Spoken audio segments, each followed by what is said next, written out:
Arya baru saja menginjakkan kaki di kampung halamannya setelah hampir setahun bekerja sebagai TKI di Jepang. Usianya 32 tahun, duda tanpa anak, tubuhnya kurus tinggi, kulit putih, rambut hitam belah tengah. Cuti tahunan ini, ia niatkan untuk beristirahat dan menghabiskan waktu bersama ibunya di desa. Namun takdir sepertinya punya rencana lain. Sore itu, ia berjalan santai di jalan kampung yang sepi. Hujan baru saja reda, aroma tanah basah bercampur angin lembut memenuhi udara. Saat melewati rumah besar bercat coklat muda pucat, matanya tertuju pada sosok wanita di teras. Duduk di kursi roda, mengenakan dress mini tipis warna burgundy, rambut bondol coklat muda, kulit putih mulus, tubuh montok. Wanita itu menatap kosong ke arah jalan. Arya berhenti. "Permisi." Suaranya cukup pelan, tapi membuat wanita itu menoleh. "Ya?" Nada bicaranya datar, namun matanya menyimpan rasa ingin tahu. "Aku Arya. Pulang cuti dari Jepang. Kalau nggak salah, kamu Nada kan?" Nada mengangguk pelan. "Iya, saya Nada." Ada jeda sebelum Arya berkata, "Aku bisa menyembuhkan kakimu dalam 1 minggu." Nada mengerutkan kening. "Kakiku sudah lumpuh 2 tahun. Banyak dokter bilang gue nggak ada harapan. Kalau bercanda, jangan di sini. Aku serius. Kalau sembuh, beri aku 200 juta. Kalau tidak, aku nggak ambil apapun." Nada memandangnya lama. "Bagaimana caranya?" "Terapi pelukan dari belakang. Setiap hari 1 jam sambil kamu bercerita."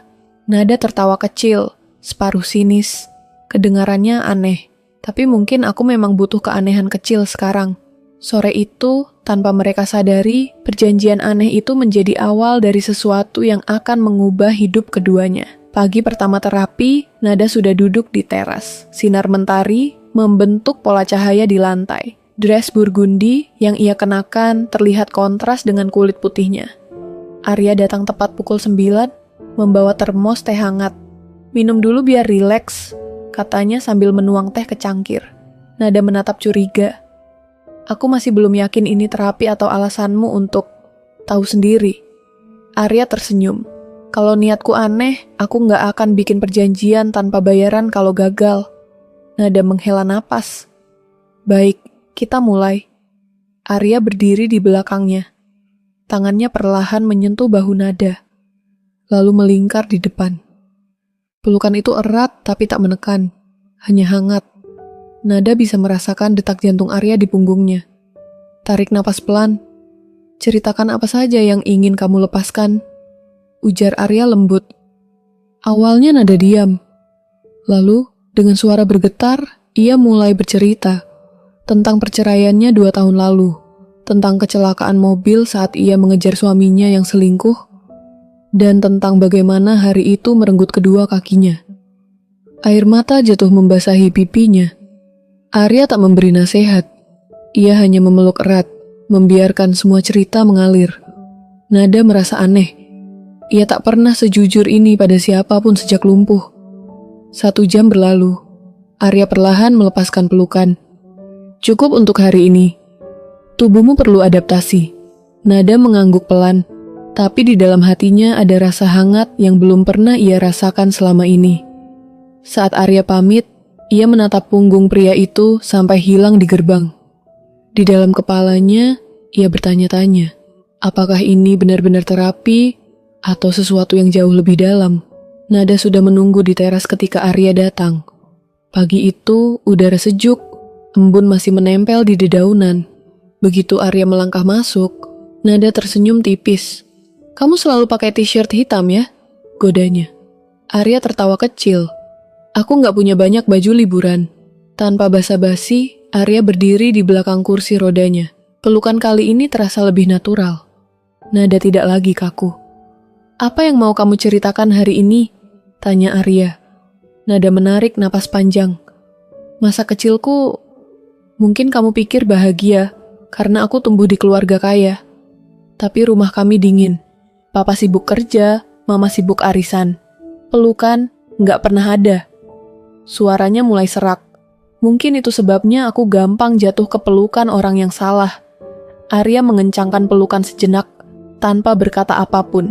Nada merasakan sentuhan itu seperti perisai yang menutupi luka lamanya. Waktu aku lumpuh, aku pikir semua orang akan peduli. Nyatanya, semua orang pergi, teman-teman menjauh, keluarga cuma kirim uang, aku haus kasih sayang Arya. Nada menunduk, air matanya jatuh di lengan Arya yang melingkar di depannya. 1 jam terasa cepat. Saat pelukan dilepaskan, Nada menahan tangannya lebih lama. Terima kasih, katanya pelan. Arya hanya tersenyum dan mengangguk. Ketika Arya berjalan keluar rumah, ia merasa ada sesuatu yang berubah. Terapi ini awalnya hanya kesepakatan uang, tapi perlahan, ia mulai merasakan hubungan yang lebih dari sekadar tugas. Di teras, Nada menatap ke jalan, menunggu sosok itu menghilang.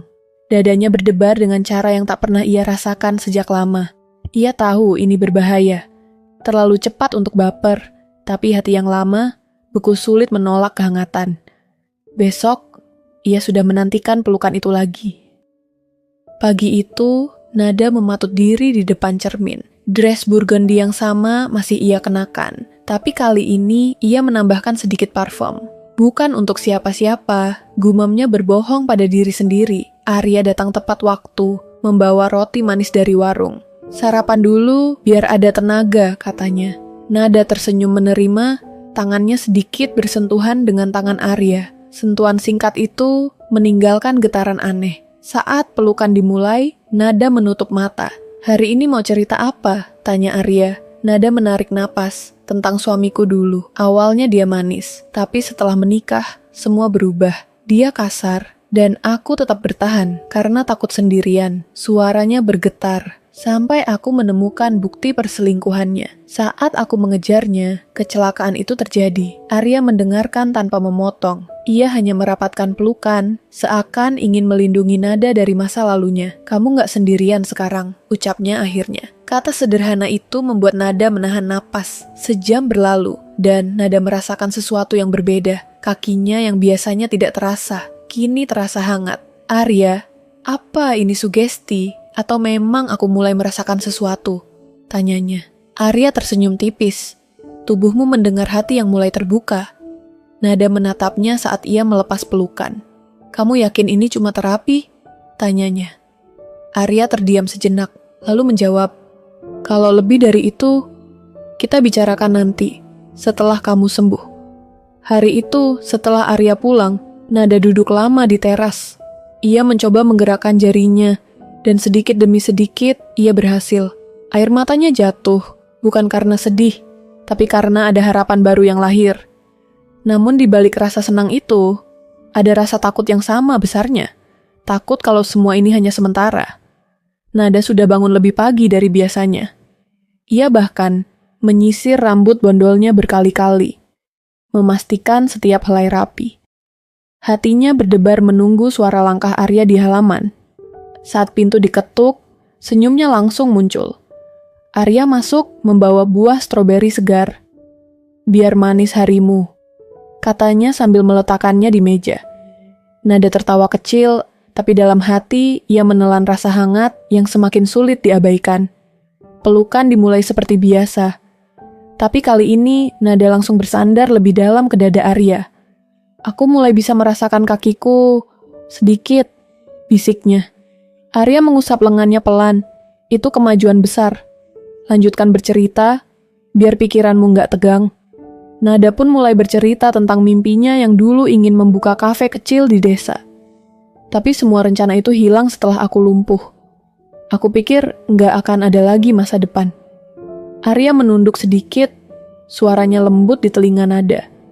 Kalau kamu mau, setelah sembuh kita bisa wujudkan itu. Nada terdiam. Kata kita, terasa menyalakan lilin di dalam hatinya. Selama 2 tahun, ia tak pernah membayangkan ada seseorang yang memikirkan masa depannya selain dirinya sendiri. Saat sesi selesai, Arya memintanya mencoba berdiri dengan bantuan. Nada ragu. Tapi ketika Arya memegang kedua tangannya dari depan, ia berhasil menahan berat badan selama beberapa detik. Itu pertama kalinya dalam 2 tahun. Air mata mengalir di pipi Nada. Arya, aku takut ini cuma mimpi. Arya menatapnya serius. Kalau ini mimpi, biarkan aku jadi orang yang gak pernah bangunin kamu. Sore itu, setelah Arya pergi, Nada duduk sambil memegang kakinya sendiri, merasakan sensasi samar yang belum lama ini kembali. Namun bersamaan dengan harapan, ia juga merasa khawatir. Waktu terapi tinggal 3 hari, dan setelah itu, Arya akan kembali ke Jepang. Nada sudah tak lagi memikirkan rasa canggung. Setiap pagi, ia justru menunggu suara ketukan pintu yang khas dari Arya. Hari ini, ia memilih dress tipis tanpa lengan, berharap pelukan itu bisa terasa lebih dekat. Arya datang tanpa bawaan, hanya senyum yang hangat. "Kita mulai saja?" tanyanya. Nada mengangguk, pura-pura sibuk menaruh cangkir di meja agar tak terlihat gugup. Begitu pelukan dimulai, Nada langsung menutup mata. "Arya, kalau aku sembuh, kamu akan tetap datang setiap hari?" Tanyanya pelan. Arya tak langsung menjawab. "Kalau aku bilang iya, kamu gak akan fokus sembuhnya. Jadi anggap saja, jawabannya rahasia untuk sekarang." Nada tertawa tipis, tapi hatinya mencatat setiap kata. Ia mulai bercerita tentang rasa sepinya setiap malam. "Kadang aku merasa seperti rumah kosong. Ada dinding, ada atap, tapi gak ada yang benar-benar tinggal di dalam." Pelukan Arya menguat. Mungkin sekarang rumah itu sudah ada penghuninya. Kata-kata itu membuat Nada terdiam lama. Setelah 1 jam, Arya mengajak Nada berdiri lagi. Kali ini, Nada berhasil melangkah setengah langkah sebelum lututnya lemas. Ia menatap Arya dengan mata berbinar. "Aku benar-benar bisa melangkah." Arya menepuk bahunya. "Besok kita coba lagi, sedikit demi sedikit." Saat Arya pulang, Nada memandangi punggungnya yang menjauh. Ada rasa yang mulai tumbuh menjadi rindu. Rindu yang muncul, bahkan sebelum pria itu benar-benar pergi dari pandangan. Malamnya, Nada tak bisa tidur. Ia membayangkan pelukan Arya. Hangat, aman, dan membuatnya merasa hidup kembali. Tapi bayangan itu selalu diakhiri oleh kenyataan pahit. Dalam 2 hari, Arya harus kembali ke Jepang. Ia menatap kaki yang mulai pulih, lalu menutup mata sambil berdoa. Bukan hanya untuk kesembuhan, tapi untuk alasan agar Arya tetap tinggal. Nada sudah bisa berdiri beberapa detik tanpa bantuan. Itu membuatnya bangun lebih awal, semangat menanti Arya. Ia bahkan membuatkan teh hangat untuk menyambutnya. Begitu Arya datang, Nada menyodorkan cangkir. "Hari ini aku yang jamu kamu," ujarnya. Arya tersenyum, lalu meminumnya perlahan. "Terima kasih. Siap untuk sesi hari ini?" Pelukan dimulai, tapi kali ini terasa berbeda. Nada bersandar lebih erat, bahkan menaruh tangannya di lengan Arya. "Kalau terapi ini berhasil, kamu akan jadi pahlawan dalam hidupku," katanya sambil tertawa kecil. Arya menatap ke depan, mencoba mengabaikan degup jantungnya sendiri. "Aku bukan pahlawan. Aku cuma orang yang ingin kamu punya kesempatan kedua." Nada bercerita tentang mimpi semalam. Mimpi ia berjalan di tepi pantai bersama seseorang yang wajahnya samar. Tapi ia tahu itu Arya. "Aku bangun dengan senyum, lalu sedih, karena sadar kamu mungkin gak akan ada di sini lama-lama." Arya terdiam. Ia tak bisa memberi janji yang belum pasti, tapi pelukannya semakin erat, seolah mencoba menghapus rasa takut Nada. Setelah sesi selesai, Arya mengajak Nada mencoba berjalan sambil berpegangan pada tangannya. Nada berhasil melangkah 2 langkah penuh. Air mata mengalir, kali ini bercampur tawa. "Besok, aku bisa lari kali ya?" candanya. Arya tersenyum. Besok adalah hari penentu. Malam itu, Nada duduk di teras sendirian. Angin malam membawa aroma hujan. Ia sadar, besok bukan hanya hari terakhir terapi, tapi mungkin juga hari terakhir ia bisa merasakan pelukan itu. Dan ia belum siap melepasnya. Pagi itu langit cerah. Nada mengenakan dress terbaiknya, berharap hari terakhir ini sempurna. Arya datang lebih awal dari biasanya. "Hari ini kita buktikan," katanya sambil tersenyum. Pelukan dimulai, lebih lama dari sebelumnya. Nada bercerita sedikit saja, karena pikirannya dipenuhi kekhawatiran tentang perpisahan. Setelah 1 jam, Arya berkata, "Coba berdiri." Dengan tarikan napas panjang, Nada berdiri. 1 langkah, 2 langkah, lalu 3 langkah tanpa bantuan. Ia menatap Arya dengan mata berkaca-kaca. bisa jalan. Arya tersenyum lebar. Selamat, Nada. Nada memeluknya dari depan kali ini, spontan. Terima kasih. Aku akan tepati janji. 200 juta untukmu. Arya menggeleng. Aku nggak butuh uangmu. Melihat kamu bisa jalan lagi sudah cukup. Hening sejenak. Lalu Arya berkata pelan, besok aku harus kembali ke Jepang. Nada merasa dadanya sesak. Kalau aku bilang jangan pergi, apa kamu mau tinggal? Arya menatapnya lama. Tapi aku punya tanggung jawab di sana. Hari itu berakhir dengan keajaiban yang menyembuhkan kaki Nada. Tapi meninggalkan luka lain yang tak terlihat. Luka karena harus berpisah. Malam itu, udara di sekitar rumah Nada terasa berbeda. Sunyi, tapi penuh dengan getaran tak terucapkan. Lampu-lampu di ruang tamu redup. Hanya menyisakan bayangan lembut di dinding. Arya duduk di sofa, sementara Nada di kursi rodanya, saling berhadapan, tapi seolah ada jarak yang tak terlihat. Kamu tahu, aku belum pernah merasa sebegini, dekat dengan seseorang selama bertahun-tahun, kata Arya pelan, suaranya seperti berbisik. Nada menatap matanya, jantungnya berdetak cepat. Aku tak menyangka pelukan sederhana ini bisa membuka sesuatu yang lama terkunci dalam diriku. Jawab Nada sambil menunduk. Ia merasa sangat rentan dan jujur malam itu. Seperti anak kecil yang menunggu pelukan hangat. Arya bangkit dan duduk di sebelahnya, mengambil tangan Nada dengan lembut. Aku tahu aku harus kembali ke Jepang besok. Tapi aku ingin kamu tahu. Aku mencintaimu, Nada. Nada terkejut. Kata-kata itu bagai gelombang yang menghantam hati yang selama ini rapuh. Aku juga mencintaimu, Arya. Bisiknya. Air mata mulai mengalir. Mereka duduk berpelukan, lama. Saling menguatkan di tengah perasaan yang bercampur aduk. Bahagia karena cinta. Sedih karena perpisahan. Nada merasa hidupnya kembali utuh, meski sebentar. Tapi ada ketakutan yang menggerogoti hatinya. Apakah cinta itu akan bertahan jarak dan waktu? Ketika malam semakin larut, mereka berdua berjanji untuk bertahan dan memperjuangkan cinta yang baru tumbuh ini. Pagi itu, Arya berkemas. Koper sudah terisi rapi, tapi hatinya berat. Ia menatap Nada yang kini sudah bisa berjalan beberapa langkah dengan bantuan. Sebelum aku pergi, aku ingin kamu tahu, kamu bukan hanya sembuh secara fisik, tapi juga membuat aku merasakan hidup yang baru, kata Arya. Nada tersenyum meski air matanya menetes. Aku akan menunggu kabarmu, janji ya. Arya mengangguk. Janji. Saat mobil Arya mulai melaju meninggalkan desa, Nada berdiri di teras, melambaikan tangan. Meski hatinya remuk, ada kekuatan baru dalam dirinya.